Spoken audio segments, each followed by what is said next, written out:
The notification sound from my banking app pierced through the quiet Tuesday morning like a bell of triumph. I stared at the screen of my iPhone, my hands trembling slightly as I read the confirmation. Payment processed. Outstanding balance, 0 euros. After 3 years, 7 months, and 22 days, Marcus's debt was finally gone. I sat in my cramped home office in our modest 2-bedroom house in suburban Cleveland, Ohio, surrounded by towers of financial documents and empty coffee cups. The November rain drummed steadily against the single window, creating rivulets that blurred the view of our neighbor's brown lawn. The space felt smaller than usual, cluttered with the evidence of my financial marathon, spreadsheets, loan statements, and payment confirmations that told the story of my sacrifice. The office walls were lined with charts I'd created to track every payment, every extra shift worked, every dollar saved. Color-coded calendars showed my work schedule at Cleveland General Hospital, where I'd been pulling 12-hour shifts in the ICU for the past 3 years. Red marks indicated the weekend, shifts I'd added to my already brutal schedule. Blue marks showed my freelance writing deadlines, medical articles that I'd churn out in the few hours between hospital shifts. On the desk beside my laptop sat a shoebox filled with receipts from everything I'd sold. My grandmother's pearl necklace had gone to a pawn shop for $800. My father's vintage Rolex had brought in $2,300 at an estate jewelry buyer. My college textbooks, my exercise equipment, my expensive winter coat, everything had a price, and everything had been sacrificed. "Marcus," I called out, my voice carrying a mix of exhaustion and pure joy. "Come here. I need to show you something." I heard his footsteps on the hardwood floor, unhurried, almost reluctant. The sound echoed differently now that we'd sold most of our furniture to make payments. The dining room table where we used to host friends was gone, replaced by a card, "Table from Walmart." The leather couch had been sold on Facebook Marketplace for $600. When Marcus appeared in the doorway, I was struck by how different he looked from the man I'd married 5 years ago. The financial stress had aged us both, but where I had grown more determined, Marcus seemed to have retreated into himself. His dark hair was disheveled, and he wore the same gray sweatshirt he'd been living in for weeks since being laid off from his marketing job. "What is it, Sarah?" His voice was flat, lacking the curiosity I'd expected. I turned my laptop screen toward him, unable to contain my smile. Look at this." His brown eyes scanned the payment confirmation, and for a moment I thought I saw something flicker across his face. Relief, maybe even gratitude. But it was gone so quickly I wondered if I'd imagined it. "The debt is gone, Marcus. All of it. The credit cards, the personal loans, the money you borrowed for the business that never took off. Everything. We're free." The silence stretched between us like a chasm. Outside, a car door slammed, and I could hear Mrs. Peterson from next door calling her cat. Marcus stood there, hands stuffed deep in his pockets, staring at the screen as if it showed bad news instead of our financial liberation. "How?" he finally asked, though I'd been updating him on my progress for months. "The same way I've been doing it," I said, trying to keep the edge out of my voice.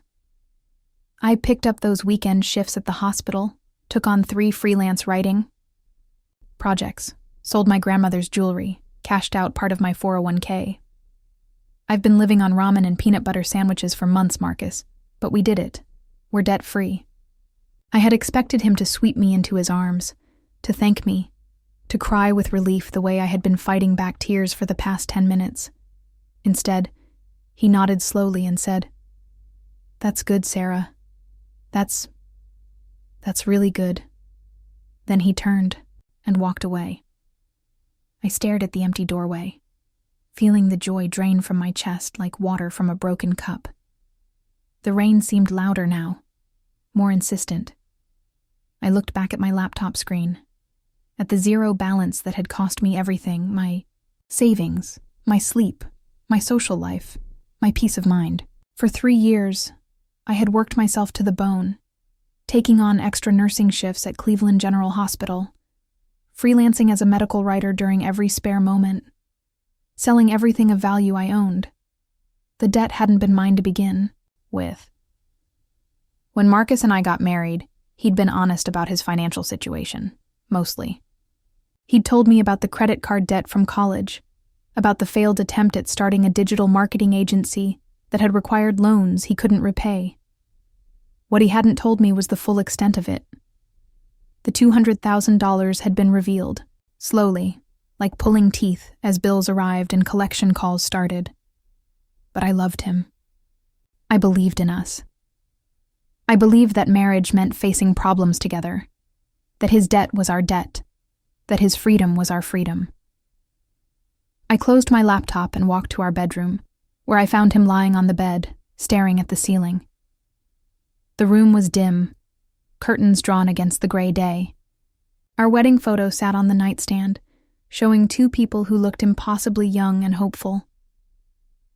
"Marcus, we should celebrate," I said softly, sitting on the edge of the bed. "We should go out to dinner. Somewhere nice. We haven't done that. God, I can't even remember how long." He didn't look at me. "I'm tired, Sarah." "I know you're tired. I'm tired too. But this is a big deal. This is the beginning of our real life together. No more collection calls. No more juggling payments. No more. Can we talk about this later?" I studied his profile in the dim light, noting the tension in his jaw, the way his hands were clenched at his sides. Marcus had always been moody, but this felt different. This felt like withdrawal. "What's wrong?" I asked.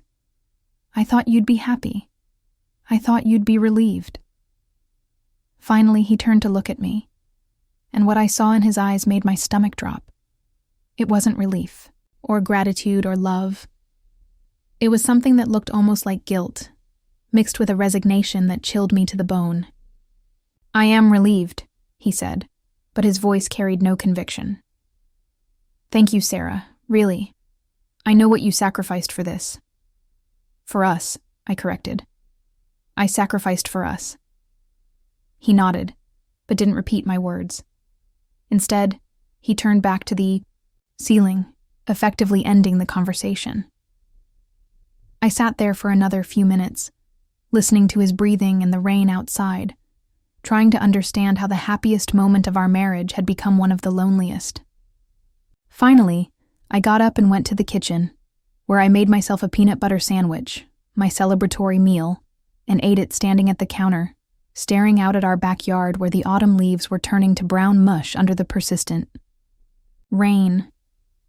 That night, Marcus barely touched his dinner. He went to bed early, claiming a headache, leaving me alone with a bottle of cheap wine I'd bought to celebrate.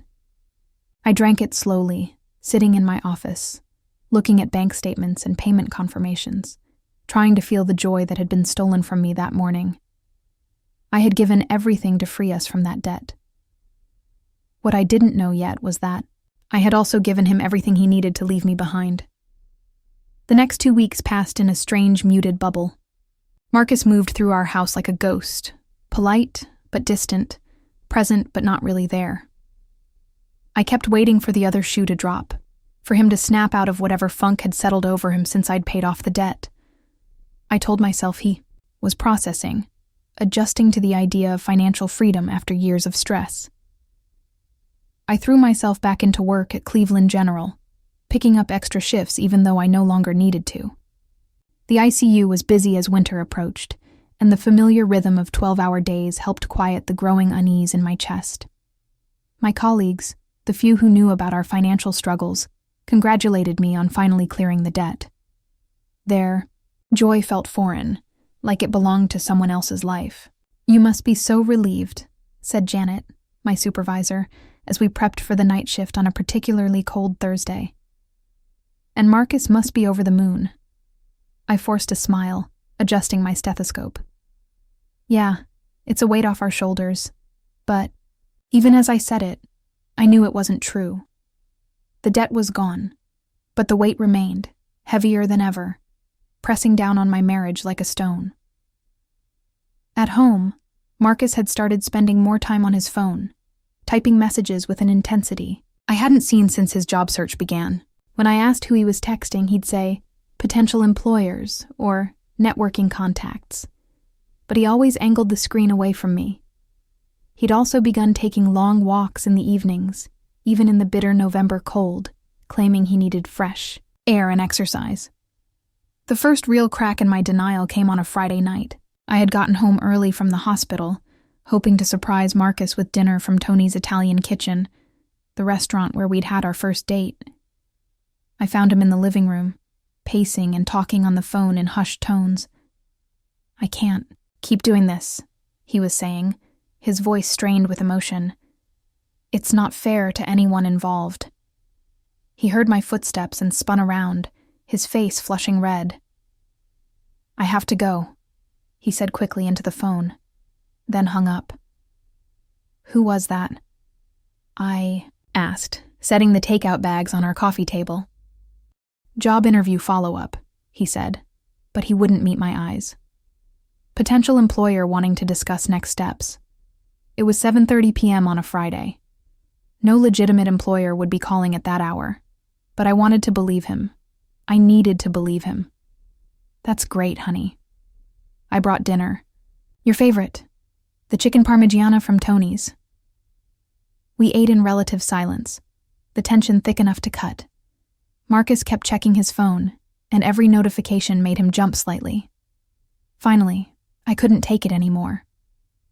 Marcus, what's going on? You've been different ever since I paid off the debt. I thought you'd be happy, but you seem, I don't know, miserable.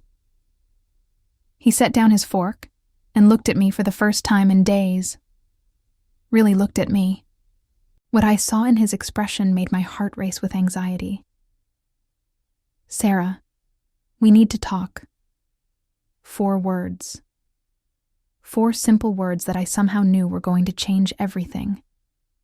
Okay, I said, my voice barely above a whisper.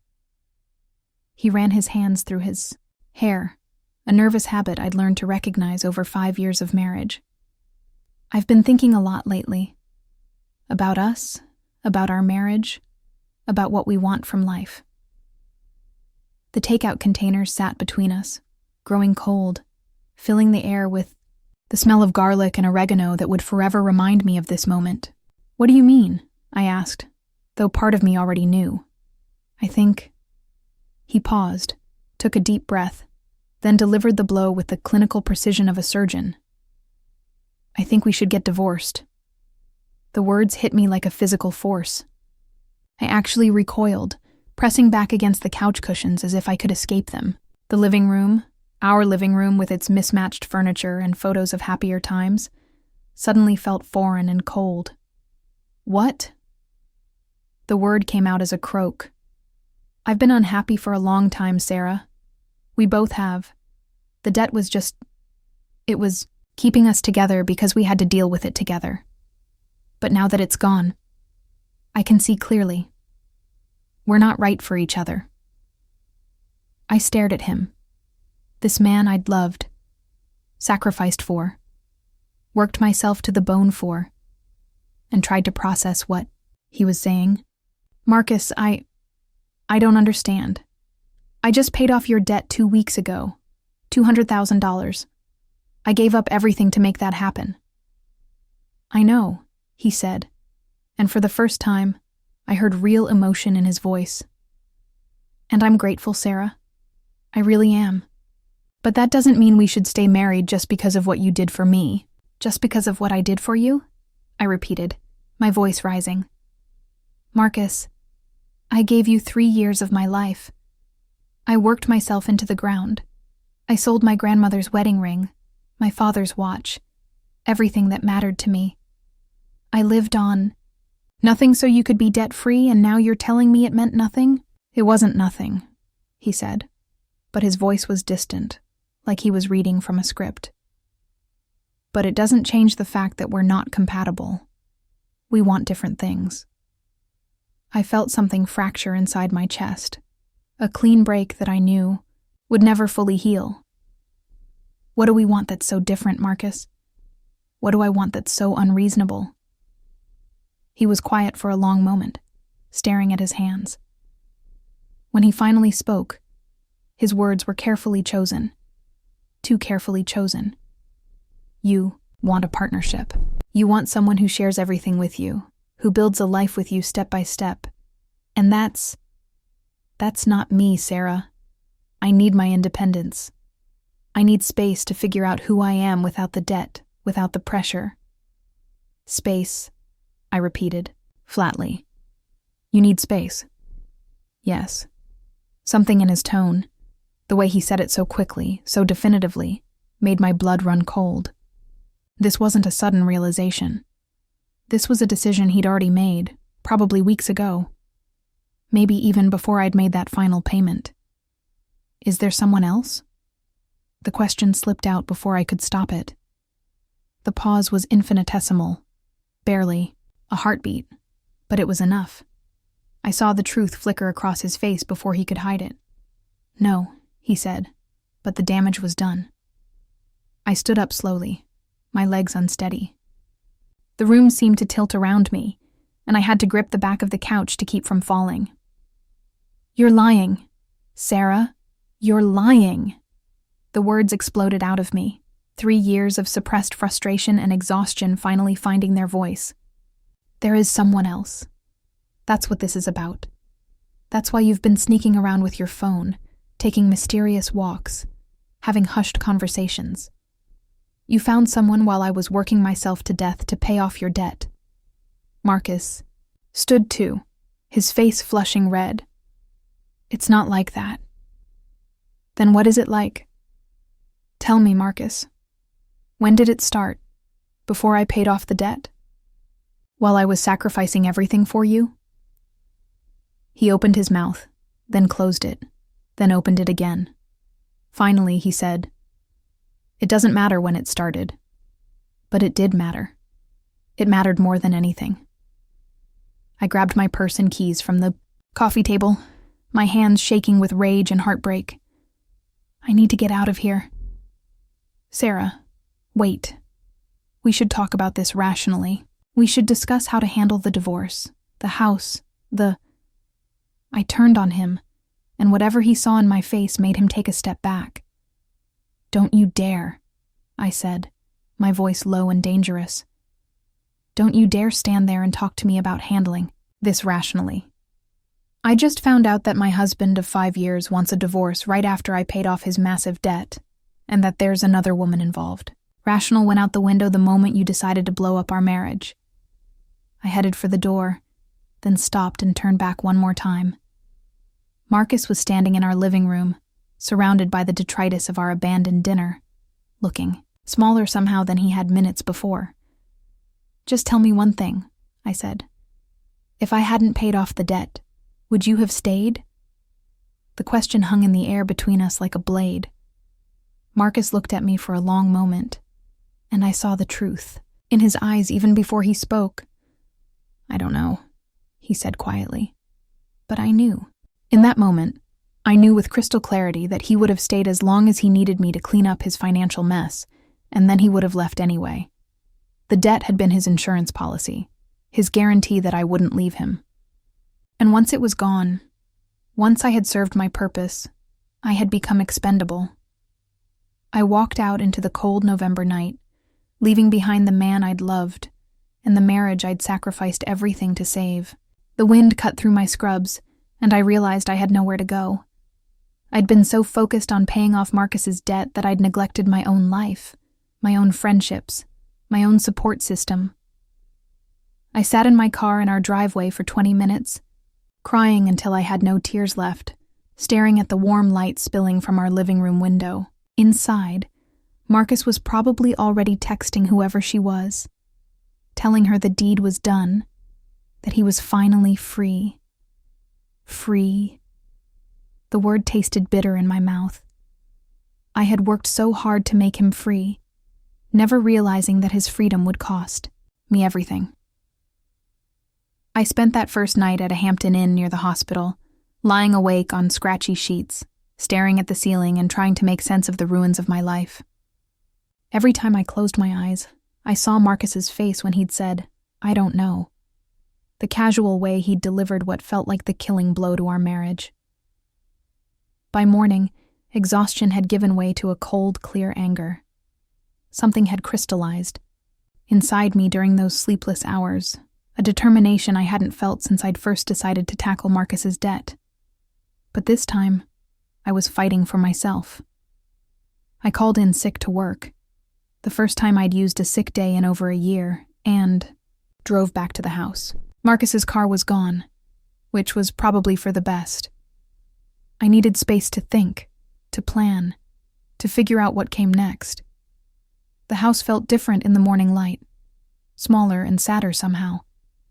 The takeout containers were still on the coffee table where we'd left them, a monument to the moment my marriage ended. I threw them away and made coffee, then sat at my kitchen table with my laptop, ready to do what I should have done months ago. Investigate. Marcus had always been protective of his phone, his email, his social media. During our marriage, I'd respected his privacy, trusted him implicitly. That trust had been a luxury I could no longer afford. I started with Facebook. Marcus's profile was sparse. He'd never been big on social media, but I scrolled through, his friends list anyway, looking for names I didn't recognize, photos that seemed out of place. Nothing jumped out at me immediately, but then I noticed something. Several recent likes and comments from someone named Jessica Chen. The name wasn't familiar, but her profile picture showed a pretty Asian woman with long dark hair and a bright smile. I clicked on her profile. It was mostly private, but I could see enough. She worked at a marketing firm in downtown Cleveland, the same field Marcus had worked in before being laid off. They had mutual friends in the industry. And there, in her public photos from 3 months ago, was a group shot from what looked like a networking event. I had to zoom in to be sure, but there he was. Marcus, standing next to Jessica, his hand resting casually on her shoulder. 3 months ago, I had been working double shifts and selling my grandmother's jewelry to make the next payment on his debt. 3 months ago, I had been surviving on 4 hours of sleep a night, juggling my nursing job with freelance writing gigs. 3 months ago, while I was sacrificing everything for our future, Marcus had been networking with Jessica Chen. My hands were shaking as I took screenshots, but I forced myself to keep digging. I checked his Instagram next, though he rarely posted. But Jessica Chen was there too, liking every photo he'd shared in the past 4 months. The pattern was becoming clear, and with it, a rage so pure it took my breath away. I was so absorbed in my investigation that I almost missed the sound of Marcus's car in the driveway. I quickly closed my laptop and tried to compose myself, but when he walked through the door, I could see in his eyes that he knew I'd been digging. "Find what you were looking for?" he asked, setting his keys on the counter with deliberate casualness. "Jessica Chen," I said simply. His face went pale, but he didn't deny it. If anything, he looked relieved that the pretense was over. "How long?" I asked. Marcus sat down across from me at the kitchen table, the same table where we'd planned our budget for the past 3 years, where I'd cried over bills and calculated how many extra shifts I'd need to pick up each month. 4 months, he said quietly. 4 months. I did the math quickly in my head. So it started in July, right around the time I picked up those weekend shifts at the hospital. He nodded, unable to meet my eyes. "While I was working 7 days a week to pay off your debt, you were starting an affair. It wasn't planned, Sarah. It just happened. We met at a networking event, and we connected. She understood the pressure I was under, the stress of being unemployed, of having all that debt hanging over me." I laughed, a bitter sound that seemed to echo off the kitchen walls. "The stress you were under?" "Marcus, I was the one working myself to death. I was the one who hadn't bought new clothes in 2 years, who was living on peanut butter sandwiches and instant ramen. What stress were you under? You weren't working. You weren't contributing. You were just existing while I solved all your problems." "That's not fair," he said, finally looking at me. "You think it was easy for me, watching you sacrifice so much? You think I didn't feel guilty every single day? If you felt so guilty, why didn't you get a job? Any job. You could have worked at Target, at a coffee shop, anywhere. Instead, you spent 4 months networking with Jessica, while I destroyed my health paying off your debt." Marcus ran his hands through his hair, that familiar nervous gesture that used to make me want to comfort him. Now it just made me angry. Was trying to find something in my field. "I didn't want to take just any job, because you were too proud," I interrupted. "You were too proud to work retail or food service, but you weren't too proud to let your wife sell her grandmother's wedding ring to pay your credit card bills." The silence stretched between us, heavy with years of accumulated resentment that I was only now allowing myself to feel. "Does she know?" I asked finally. "About the debt? About what I did to pay it off?" Marcus shifted uncomfortably in his chair. "She knows we had financial problems." "That's not what I asked. Does she know that I worked myself into the ground for 3 years to pay off $200,000 that you racked up before we even got married? Does she know that I cashed out my retirement savings, sold everything I owned, took on extra work until I was barely functioning? Does she know what I sacrificed so you could be debt-free when you start your new life with her? Sarah, answer me." He was quiet for a long moment, then shook his head. Not all of it. Of course not. He had probably painted himself as the victim, the struggling man whose marriage was falling apart due to financial stress. He wouldn't have mentioned that the stress was entirely one-sided, that I had carried the full weight of fixing his mistakes. "When are you moving in with her?" I asked. "I'm not—" "Marcus, don't lie to me anymore. Please. I think I deserve at least that much honesty." He sighed, and for the first time since this conversation started, he looked genuinely sad. "Next week. I found an apartment, but Jessica said I could stay with her until I get back on my feet." Back on his feet, with zero debt and a clean slate that I had provided for him. "How convenient," I said. "She gets to play house with a man who's completely debt-free, and she never had to sacrifice a thing for it." "It's not like that," Marcus said, but his protest sounded weak even to him. I stood up from the table, suddenly exhausted by the conversation, by the marriage, by the 3 years I'd spent propping up a man who was planning his exit strategy, while I bled myself dry for him. "I want you out by tomorrow," I said. "Sarah, we need to talk about the practical stuff. The house, the finances, how we're going to handle the divorce." "The house is in my name," I said, remembering suddenly that we'd been unable to get a joint mortgage because of his debt. "The mortgage, the utilities, everything. The only thing with your name on it in this entire house is the debt that I just finished paying off." The irony wasn't lost on either of us. "I'll need some of the furniture," he said. "My clothes, my personal stuff." "Take whatever you want," I said. "I don't want anything that reminds me of you." That evening, I called my sister Emma for the first time in months. I'd been so consumed with work and debt payments that I'd let most of my relationships slide, another sacrifice I'd made without fully realizing it. "Sarah. Oh my God. I was just thinking about you. How are things? Did you finally get Marcus's debt paid off?" The question, so innocently asked, broke something open inside me. I started crying before I could answer. 3 years of suppressed emotion pouring out of me in ugly, gasping sobs. "Sarah?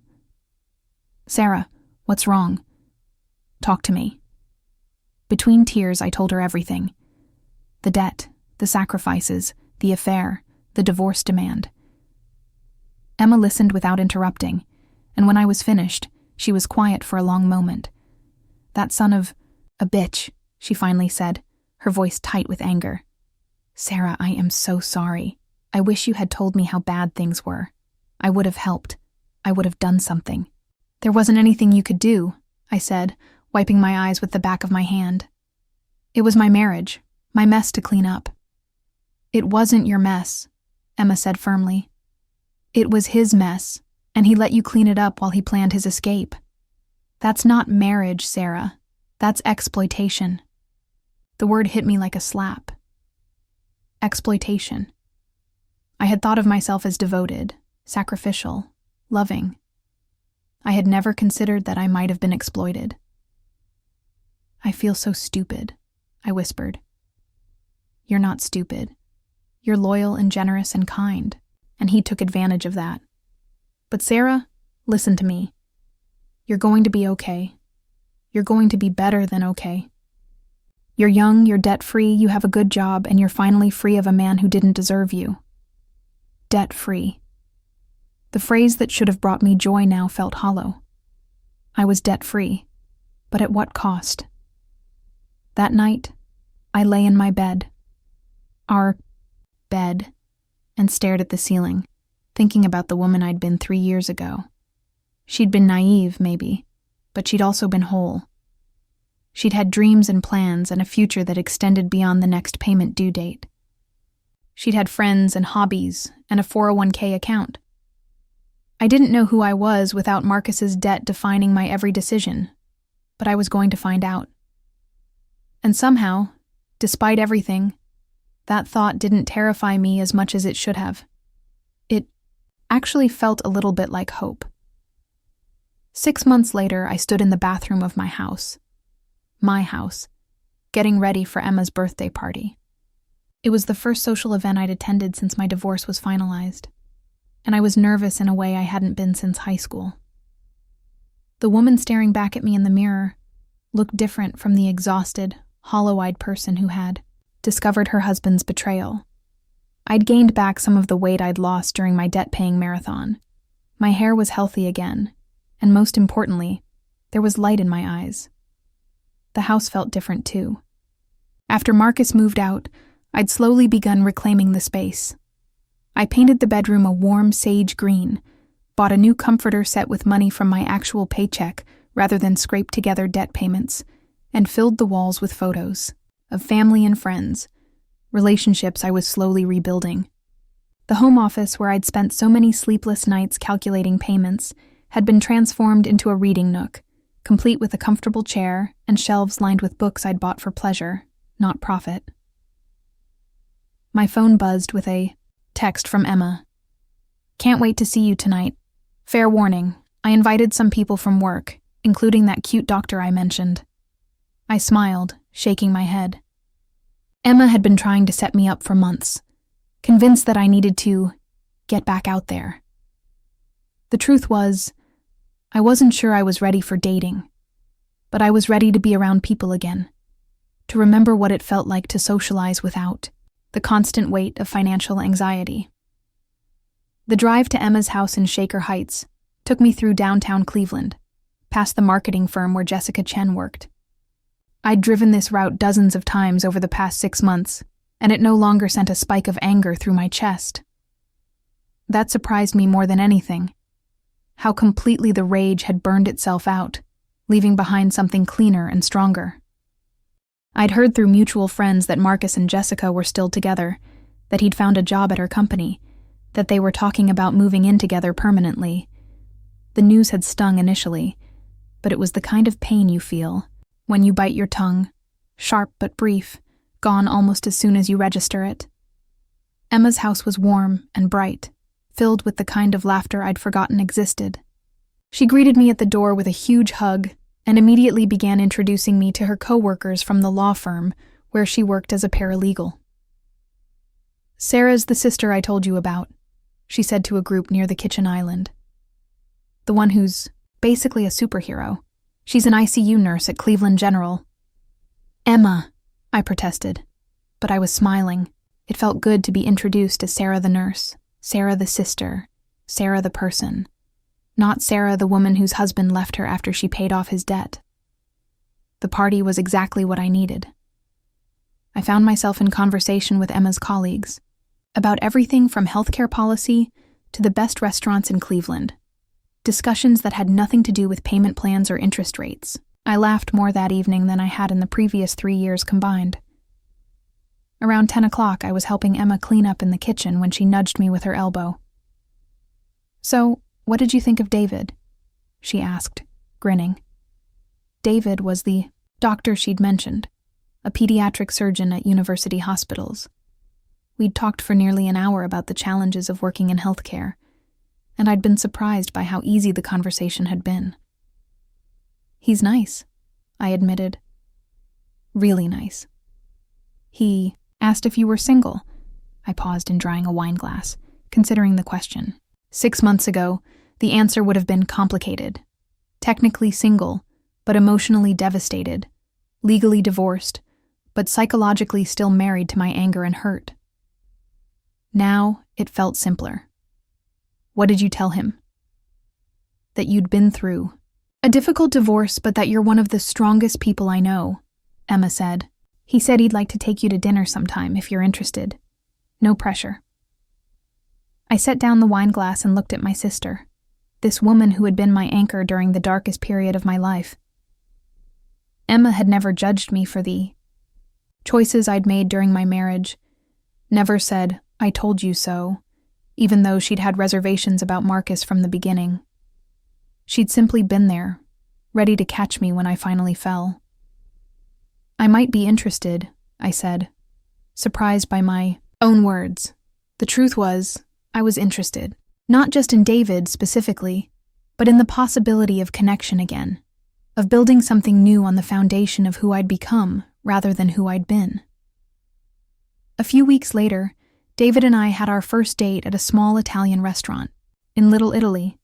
Not Tony's, where Marcus and I had gone, but a new place I'd never been. We talked about our work, our families, our dreams for the future. When he asked about my marriage, I gave him the abbreviated version. We'd grown apart. Financial stress had taken its toll, and we'd divorced amicably. It wasn't the whole truth, but it was enough truth for a first date. What surprised me was how little I thought about Marcus during the evening. For 3 years, he had occupied so much space in my mind. His debt, his problems, his needs, his moods. Now, sitting across from David, discussing books and travel and the kind of life I wanted to build, Marcus felt like a character from someone else's story. "Can I ask you something?"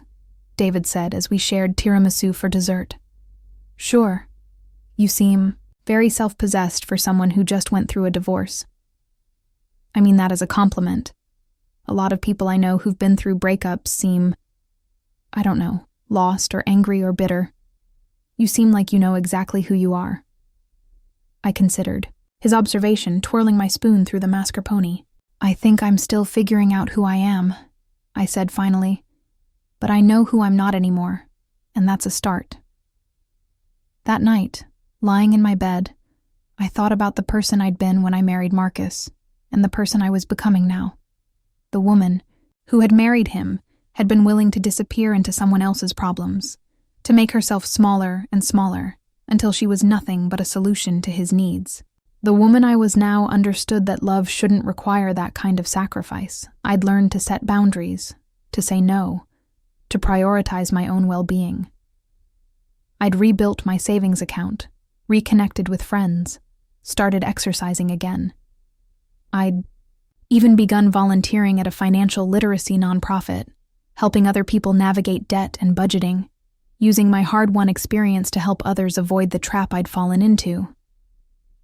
The irony wasn't lost on me that Marcus's debt, the thing that had nearly destroyed me, had also been the catalyst for my transformation. In fighting to free him, I had ultimately freed myself, not just from the debt, but from the version of myself that had been willing to accept so little. 3 months into dating David, he met me for lunch on a busy Tuesday. I was coming off a particularly difficult shift in the ICU, and I must have looked as exhausted as I felt. We'd lost a young patient, a motorcycle accident victim who reminded me painfully of my younger brother, and the grief was still fresh. "Rough night?" he asked, reaching across the table to squeeze my hand. "Lost a patient," I said simply. 28 years old, motorcycle accident. We fought for him for 6 hours. David nodded, understanding without needing explanation. It was one of the things I appreciated about dating another healthcare professional. He understood the emotional weight of our work, the way it could drain you even as it fulfilled you. "Want to talk about it?" he asked. I shook my head. "Not yet. Maybe later."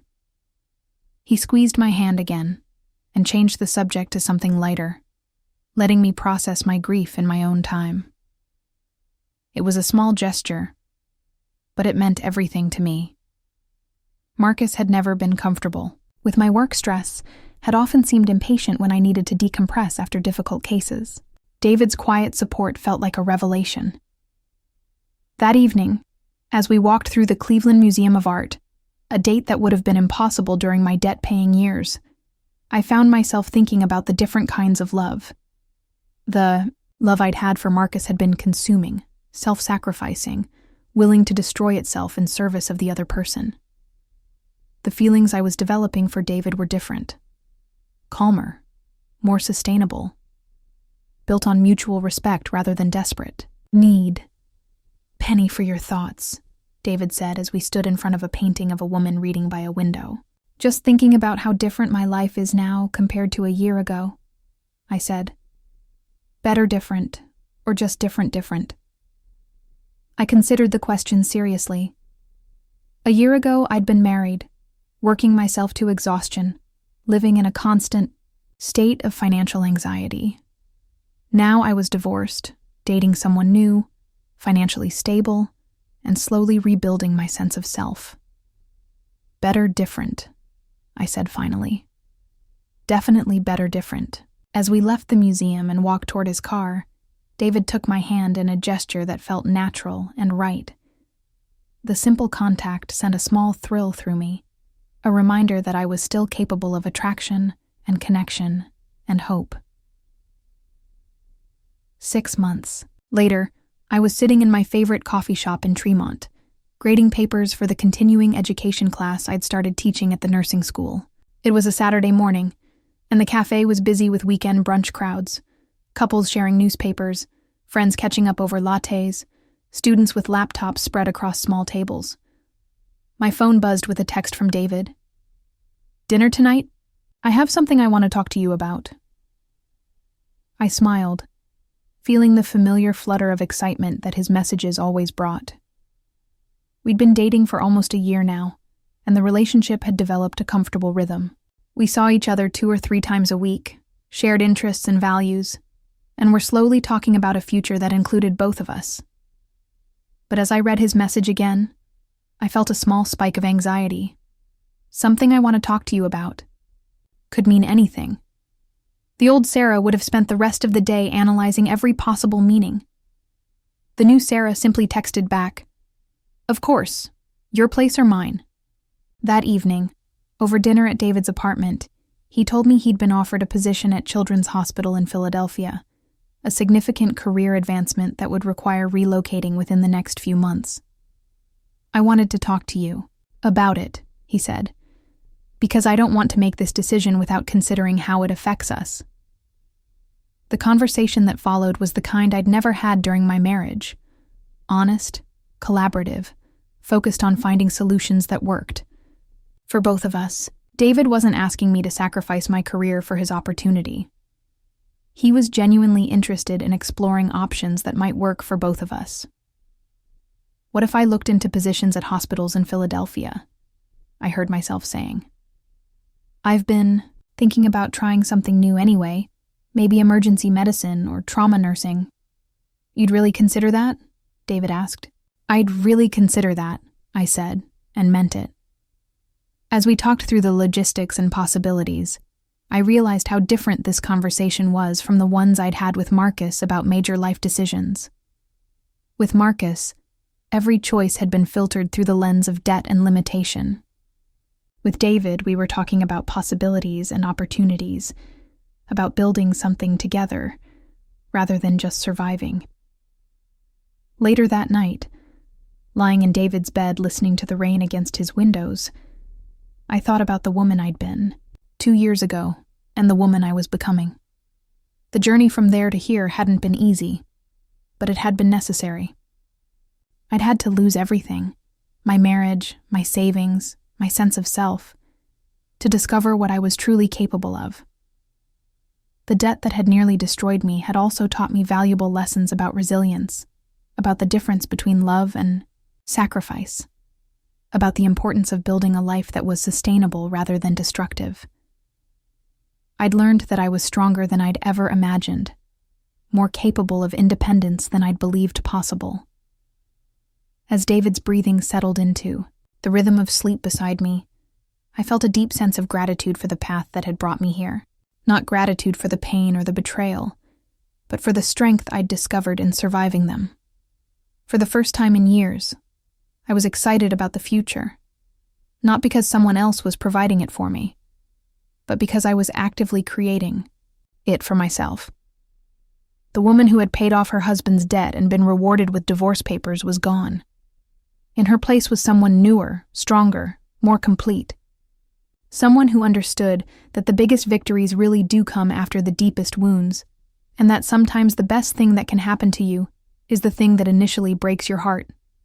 I was free. Not because someone had given me freedom, but because I had claimed it for myself. And this time, I knew exactly what that freedom was worth.